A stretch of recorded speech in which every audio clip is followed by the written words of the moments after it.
Whether you are on an adventure or at the downtown cafe, your answers are no more than a sniff away. Dog Training 360's purpose is simple: to teach you why dogs do what they do, as well as the action steps you need to take to have better communication, connection, consistency, and conceivability with your dog. Hey everybody, it's Melissa here. Something that's been on my mind lately is nonverbal communication that we have with our dogs, and more specifically, how we communicate with our dogs with energy. I always think of energy as the original language, and that all of nature and animals, they all speak through energy. Look at how, just go watch dogs or go watch any nature show and you can see that nonverbal communication happening, and especially with energy. And I think sometimes that we put so much value into verbal communication that we completely disregard energy and what messages we're sending our dogs.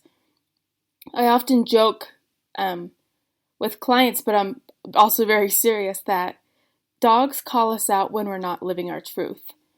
So if I'm pretending to be something or somebody that I'm not, or I'm training in a way that I'm lying to my dog by not being who I really am.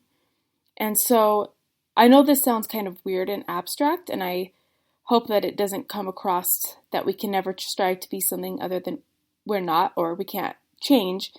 But for example, why this matters: if we are pretending to be very strict and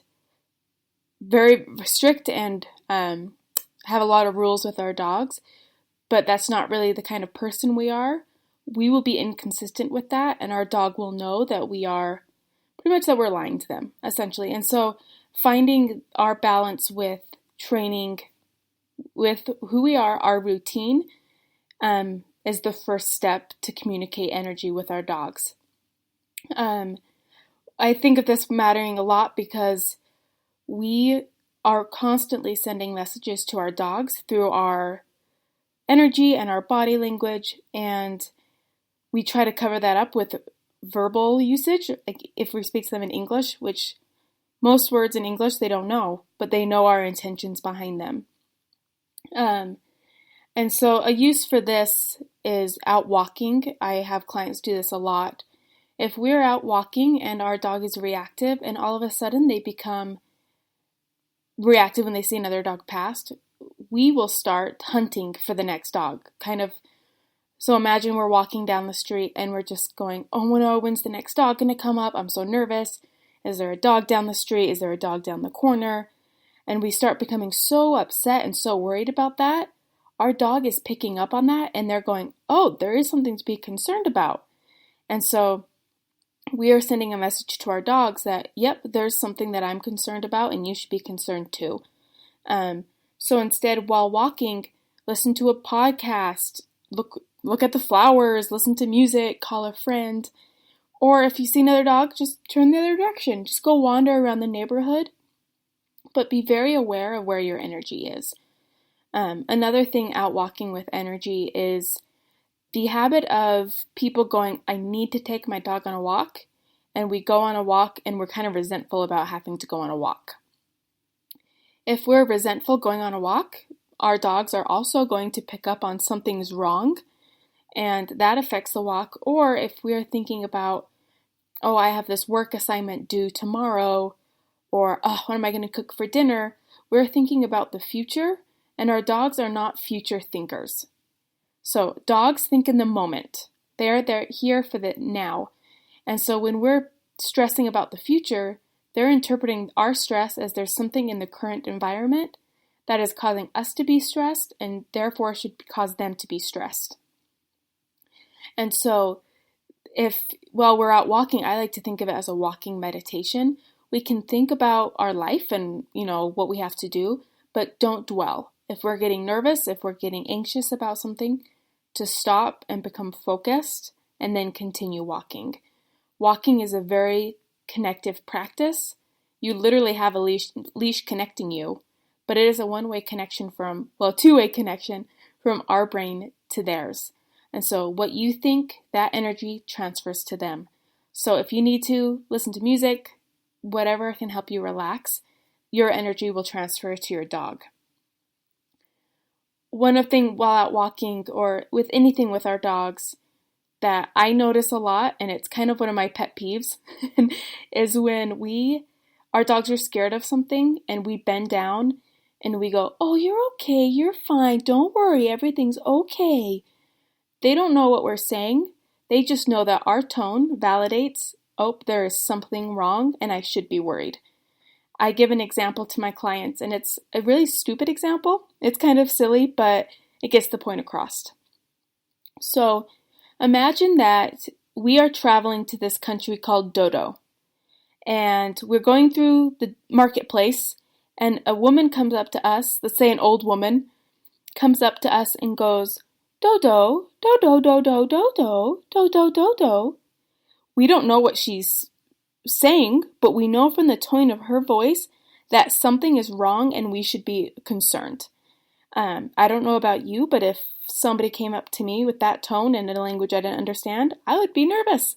And our dogs do the exact same when we do that. And so when our dogs are nervous about something, think of them as asking you a question. Is this something I should be concerned about? And we answer yes or no. I will tell myself, "Suck it up, Buttercup," or "Yep, you're fine, let's go, let's keep going." And even if something is wrong, tell your dog in a confident tone, "Yep, we're fine, don't worry." Because that is what they'll understand, and they'll look at you as a leader and go, "Oh yeah, we're fine, we're in this together, there's nothing to be concerned about, we're a great team, let's go have an adventure." And so I want you to really think about that whole idea of what our tone is that we're telling our dogs is how they interpret it. And so if you're mad, be upset. If you're happy, let them know you're happy. But when we come home and take our outside world garbage into our homes, our dogs react to that and they absorb it all. And so I really like to come home and kind of let the day go, grab a glass of water, I drink that glass of water, and then my outside day is done. Be present with your dogs. Dogs are such amazing creatures because they are continuously present with us and they show up to us with their energy. And so let's give that energy back to them by going, "Yep, this is what's going on. I'm going to live true to that and move forward." So if you're sad, acknowledge that you're sad, but don't pretend not to be sad for your dog. Because they know us better than we know ourselves sometimes.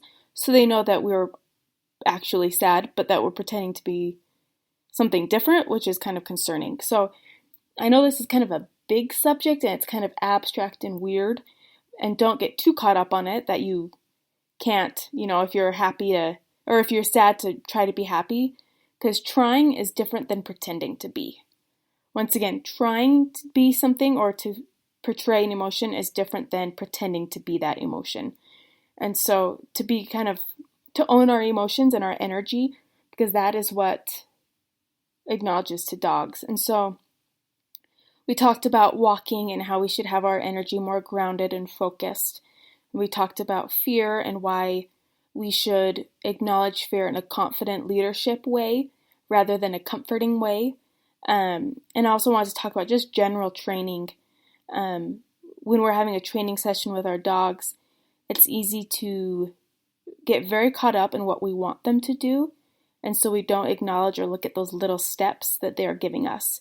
And so our energy gets more frustrated, and then pretty soon the dog is frantic trying to figure out what they can do to please us, or they completely shut down.